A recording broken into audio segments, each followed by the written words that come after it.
मिथिलावासी अहाँ सबके प्रणाम कर रहल छी। हम सुनीता झा अहाँ सबके लेल एकटा पावनक गीत सुनाबऽ जा रहल है। सुनू और आनंद उठाऊ हमरा गीतक। मन होइया हम पावन पूजते रही, मन होइया हम पावन पूजते रही, किछु बाजी न भूखी कथा सुनते रही, किछु बाजी न भूखी कथा सुनते रही।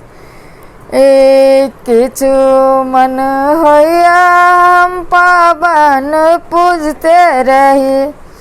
सासु भार पठलखिन बड़ा प्रेम सा, तकरो हमर मामी हँसिए देली, तकरो हमर मामी हँसिए देली। मन होइया हम सासू के देखते रही, मन होइया हम सासू के देखते रही, किछु बाजी न भूखी कथा सुनते रही, किछु बाजी न भूखी कथा सुनते रही। मन होइया हम पावन पूजते रही, मन होइया हम पावन पूजते रही, किछु बाजी न भूखी कथा सुनते रही।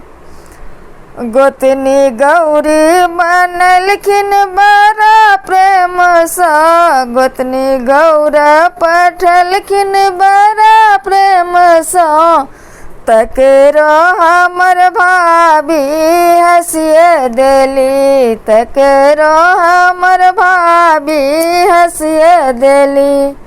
मन होइया हम गोतनी के देखते रही, किछु बाजी न भूखी कथा सुनते रही, किछु बाजी न भूखी कथा सुनते रही। ननदी फूल लहरलखिन बड़ा प्रेम सा, ननदी फूल पठलखिन बड़ा प्रेम सा, तकरो हमर बहिन हँसिए देली, तकरो हमर बहिन हँसिए देली। मन होइया हम ननदी के देखते रही, किछु बाजी न भूखी कथा